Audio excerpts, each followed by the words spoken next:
My name's Tony Macaulay, and I'm the author of Paperboy and of the sequel to Paperboy, which is Breadboy.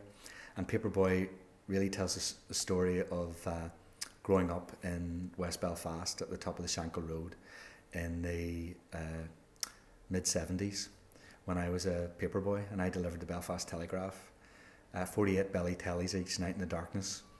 And so that was my first memoir, and the sequel is Breadboy, and in Breadboy I'm 14 and all grown up now, so I am, and nearly shaven.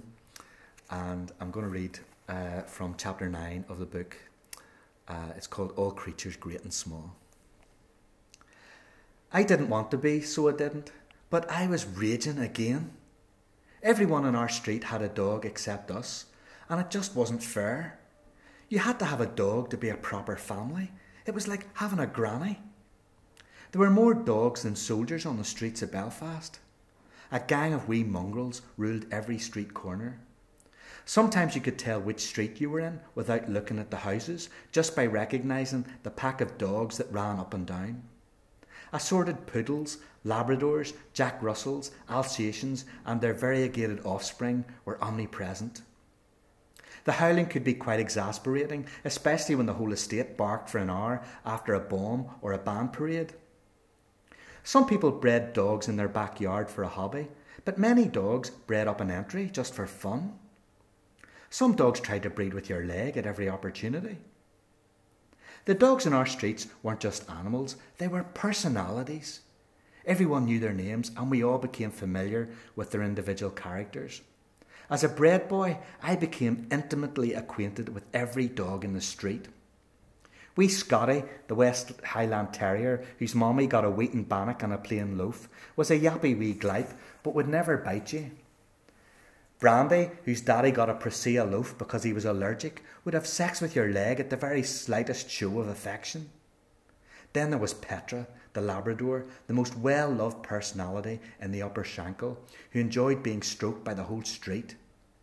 Petra had a very kind face and loved to play football and lick you. She waited at the end of the road for all the kids coming home from school at the same time every afternoon.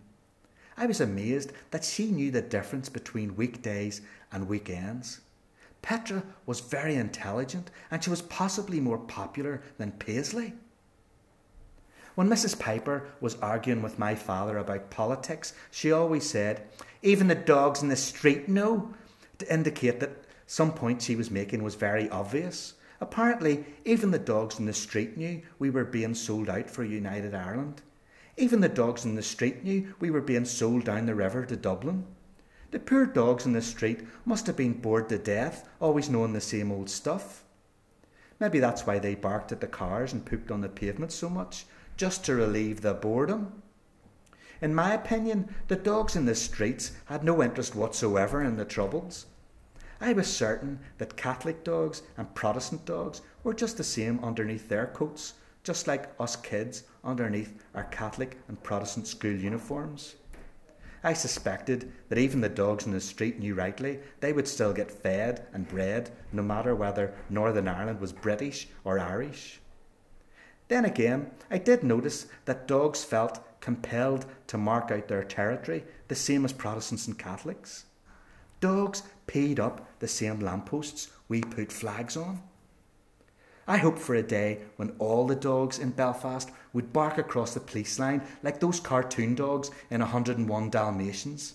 They would agree using canine language to combine the power of their paws to dig a big tunnel under the peace walls so they could be free to run alongside the dogs on the other side.